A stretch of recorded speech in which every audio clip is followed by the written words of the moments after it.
Thank you everyone for coming to this press conference. We're just waiting for our caucus chair from the AAPI Caucus. We'll start as soon as possible.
Testing.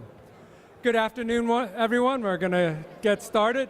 My name is Long Tran. I'm the state representative for House District 80, the cities of Dunwoody, Doraville, and Chamblee. I'm also the caucus chair for the AAPI Caucus, the third largest caucus in the nation.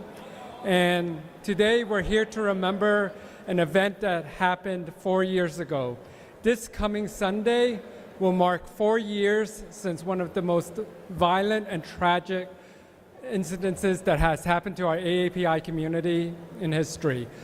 On that day, we had 8 people killed by a gunman, 6 of them AAPI women, killed because of their profession, because of their how they look, because of their race, because the gunman, believed that they owed him something, and since they wouldn't do what he wanted them to do, he took it upon himself to be an executioner. And we as an AAPI caucus stand to make sure that that never happens again. I want to take this moment to read the names of those who died that day. Ashley Delana Yon, Paul Andre Michaels, Xiaozhe Emily Tan, Dao Yu Feng, Soon Chung Park, Hyun Jung Grant, Suncha Kim, and Young A. Yu. Their lives were tragically taken from their families and our community. I'd like to introduce the Vice Chair of the AAPI Caucus, Sue Hong. Thank you. I'm Sue Hong, State Representative. Today we stand together in the face of tragedy, mourning the lives lost in the horrific March 16th spa shootings in Georgia. This is a moment that leaves us with profound sadness and anger, but it is also a moment that demands our unity, our compassion, and our resolve. To the families and loved ones of the victims, your loss has been our community's loss. I hope we continue to remember to stand on the side of love, respect, and dignity for all. Thank you, and I'd like to pass the mic over to Representative Charlize Byrd. Good afternoon. I am Charlize Byrd, State Representative. Thank you for being here this afternoon. We gather with heavy hearts, but also with a sense of unity and purpose as we mark the 4th anniversary of a tragedy that deeply scarred our community and our nation. Innocent lives were taken in a senseless act of violence that shook the very core of our community.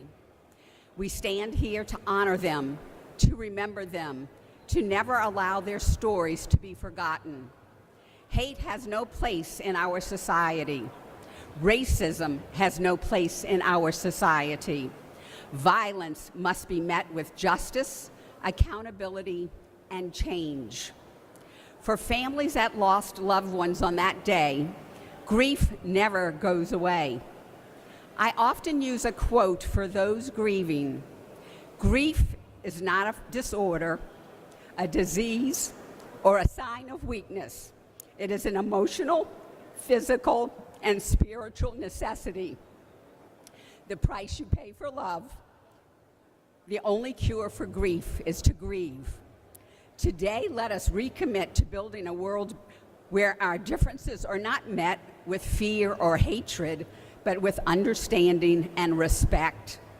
Let this anniversary be not only a time of mourning, but also a time of resolve.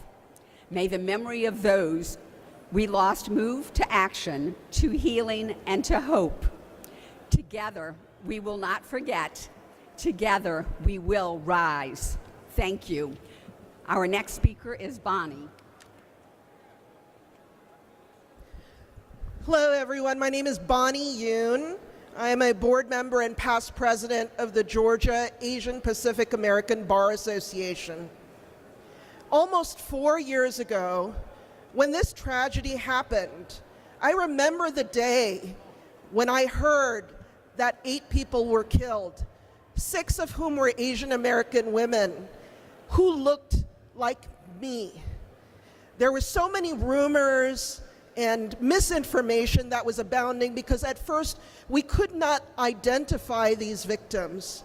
And when we found out who they were, despite the initial storylines and narratives that these were women who were trafficked, in fact, they were grandmothers, mothers, sisters, whose families faced unimaginable grief and tragedy. 4 years ago, it was like a deep wound that slashed through not just the Asian American communities of Georgia, but across the United States. 4 years later, are those wounds healing? Only this week, we just heard in Fulton County that the charged defendant is not going to be able to block his words that were used when he was convicted in Cherokee County. And in fact, the prosecutors can use those statements that he made against him. Is 4 years too long for justice? Is justice delayed, justice denied? We continue to hope and pray that the families continue to heal and our communities learn to be stronger. In fact, it was in the result of the aftermath of the COVID-19 pandemic that deeply impacted Asian American communities, that faced hatred, racial violence, that in the state of Georgia, 13 AAPIs were elected to the Georgia General Assembly. Then the largest number of AAPIs ever elected in a state legislature. These representatives, they are not just now part of our community, they have stepped up to lead. And our theme this year, in remembering March 16th, is to lead with compassion. Bipartisan leadership leading with compassion. We don't want to repeat the cycles of 4 years ago. We want to show that our communities are continuing to fight to have our voices heard. And on Sunday, March 16th, our communities are gathering again together to commemorate March 16th at the Norcross Community Center from 3 to 5 p.m. It will be a town hall gathering where people will be allowed to dialogue about issues that continue to impact our communities, and there will be celebrations and performances, particularly from youth members. We invite members of the community to join us and to never forget what happened on March 16th. Thank you. Next up, we have Cam Ashling, who has been instrumental in leading the March 16th coalition to organize our events this year. Thank you, Bonnie, for that inspirational speech. She always has the passion to lead, and we appreciate her so much. So my name is Cam Ashling, and I want to thank the judge and the prosecutors of Fonnie Willis' team for standing up for justice. What Bonnie said is so relevant, and what we are doing is so relevant. And we wonder why we continue year after year, and it's been 4 years now, but we will continue until at least 10 years, and we will remember 316, and we will commemorate the victims who died, the orphans who were left without their moms, and some, without their dads, without their husbands. I like to think the days of Asian Americans being easy targets for hate, discrimination, violence, and murder is over, okay? That haters are not dealing with the timid, keep your head down Asian Americans of our parents' generation. And I like to think that they are dealing now with well-educated, well-resourced, well-organized street fighters that we all are when our community needs us. And I want to thank all the volunteers who have given their time and energy to this movement. This is the Asian Justice Movement. We may be leading with compassion, but we want to take the hammer to justice.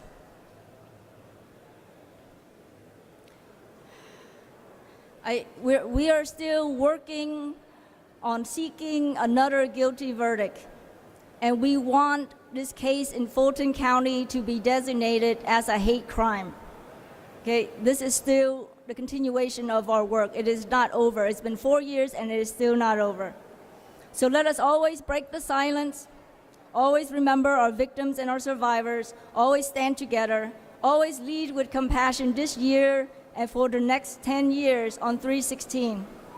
This is our commitment to our community. Thank you so much. And is Senator Rahman here? Okay, I am going to now introduce Michelle Kang. Thank you. Hey, Cam, thank you for the introduction.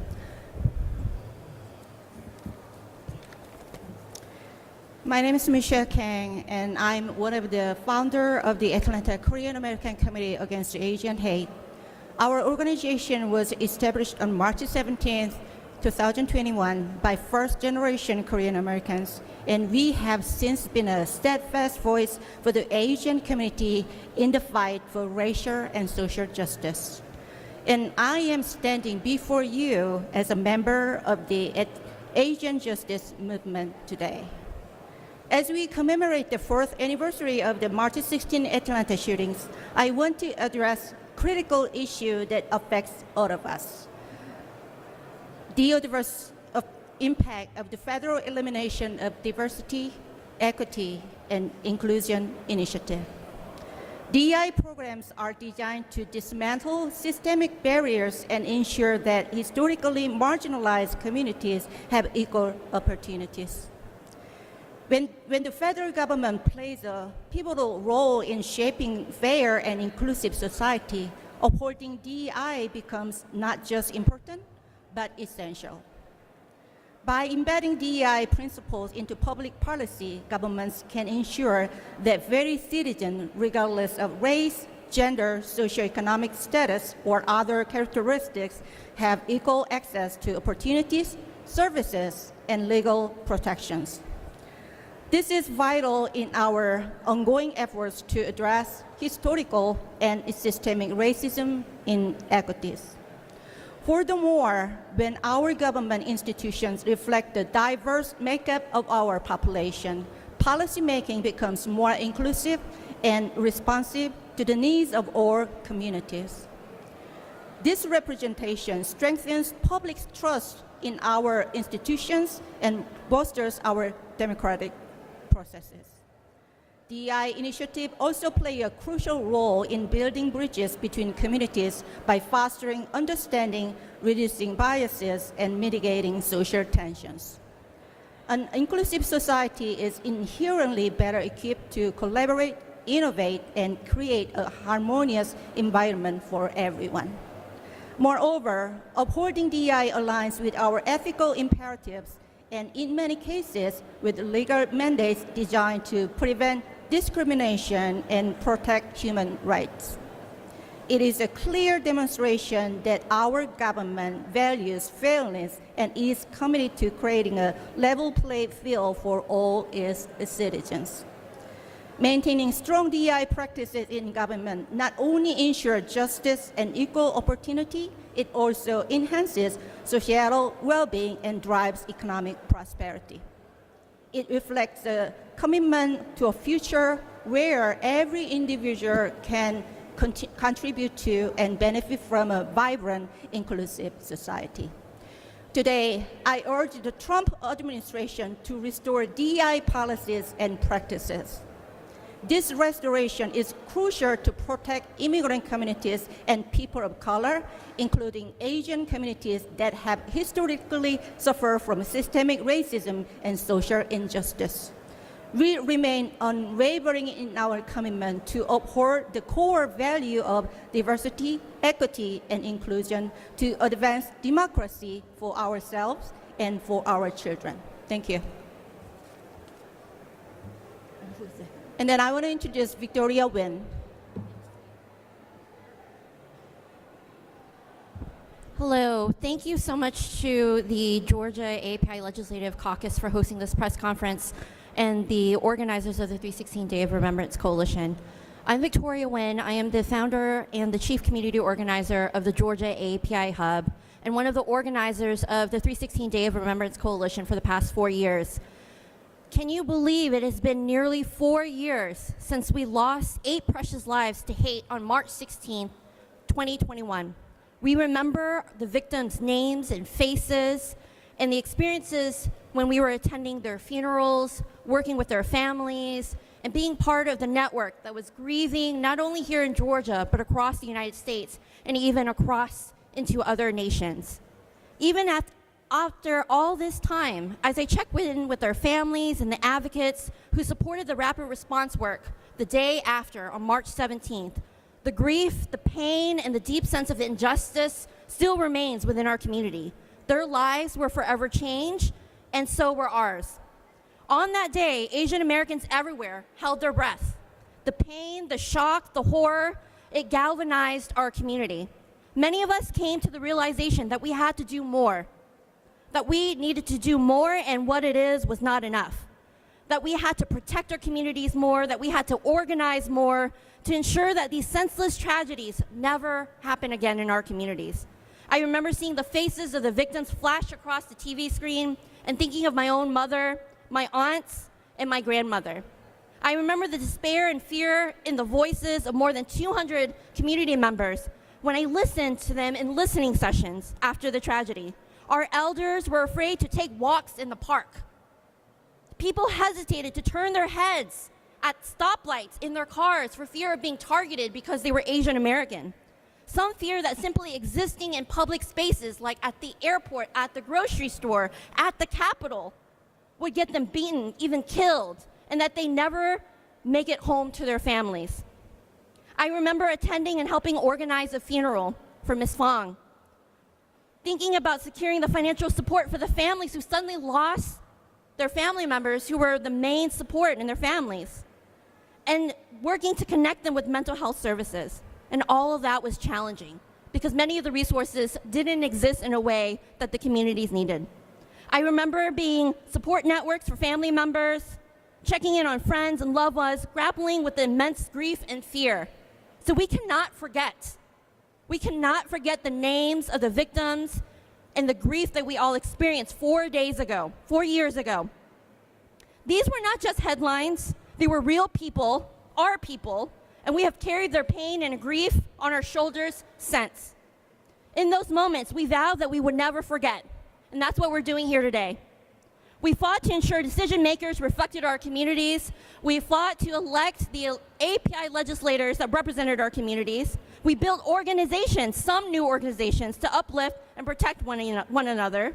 We secured funding to support community-centered strategies so that we would never have to witness such tragedy and gaps in services again.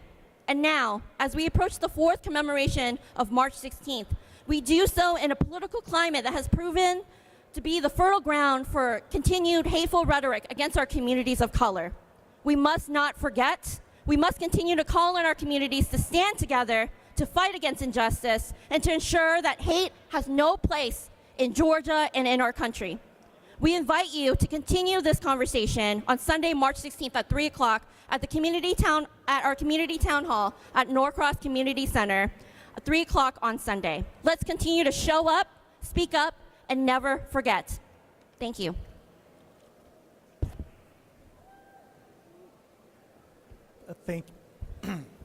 Thank you, Victoria. My name is Representative Marvin Lim, and I'm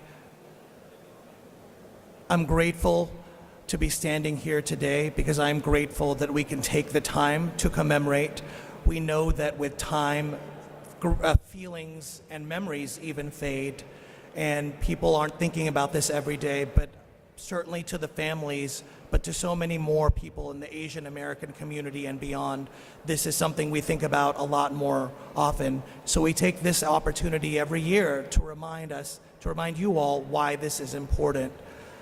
I am, on the one hand, very grateful for the efforts we have put forth in the last 4 years in a bipartisan way, beyond those that have already been mentioned, our efforts to work with GEMA and 911 operators to improve access and response in multiple languages, to work with our Georgia Public Safety Training Center and Georgia Chiefs of Police and other law enforcement to do the same thing, to enable law enforcement to be more responsive to AAPI and other minority communities.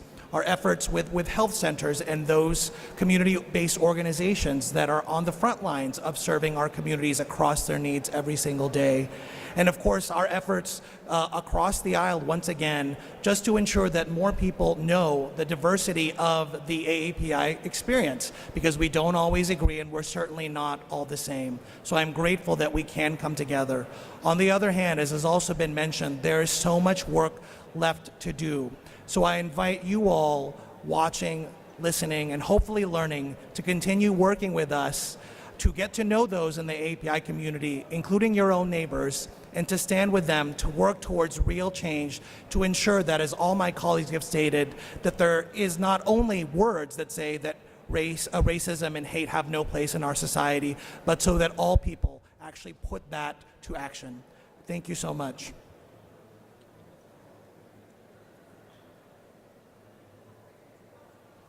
And I'm here to introduce Monica Khan. Hello, everyone. My name is Monica Kant, and I'm the CEO of the Asian Pacific Institute on Gender-Based Violence. We are a national resource center on domestic violence, sexual violence, trafficking, and other forms of gender-based violence in the Asian American, Pacific Islander, AAPI communities. It is a privilege to stand before you today as we honor and remember the lives of the victims of the March 16th shootings here in Atlanta. 4 years ago, 8 innocent lives were taken and families were devastated and ripped apart. Grandmothers, mothers, sisters, aunts, and wives were taken away from families who loved and cherished and needed them. Why? All because one individual who viewed these lives as disposable and therefore scapegoated and blamed them for his own addictions and misery. Even before then, and since then, there have been too many attacks and murders of our loved ones who are simply living their everyday life. But violence in the AAPI communities has always been a part of our history in the U.S. and is not new. Since the most recent election, anti-Asian slurs have increased by 66%, and anti-Asian threats have increased by 59%. This data is shown by Stop AAPI Hate. Our community is at risk now more than ever, and when there is hate, there is more violence. As a member of the AAPI community, while these data points might be new, the feelings of fear and being on the other side of hate is not new. Speaking with victims of violence in the AAPI community, we know that misogyny and racism is intersectional and do not live in separate worlds, and in fact fuel each other. That is the point that many outside our community have continuously been missing. Asian women have long been viewed as exotic beings and have been hypersexualized, objectified, and fetishized. To the shooter, where the victims worked, are a symbol of the objectification and submissiveness of Asian women. And this stereotype has consistently been perpetuated by the media and is supported by our history and U.S. immigration laws. What happened to the victims on March 16th is called racialized, gender-based violence, and that is what the public needs to know and understand. While we cannot forget what is at the heart of this violence are the victims and the families. Victims who went to the work on March 16th, never knowing that this would be their last day, and families are left behind to grieve and lost the opportunity to say goodbye. Our AAPI communities and families were broken that day and continue to be hurting even more with the violence that we see every day. Now more than ever, we need to call out racism when we see it and educate the larger mainstream community why incidents like these also fall into the category of racism. I sit here before you and implore you to take action and be an ally to people of color and minority communities, because we need to be given the strength to define this tragedy for what it is, and those who have experienced hate know exactly what it is. My heart and my commitment to this work is for the victims and the families that we have lost. We are here for you in solidarity and unity as we face a new time of hate together, and we need each other more than ever right now.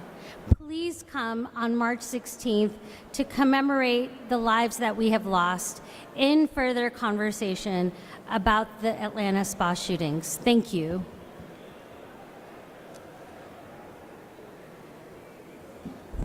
Thank you, Monica. That was our last speaker. I'm happy to take any questions. Are there any questions? All right, that ends our press conference for today. Thank you, everyone, for coming out.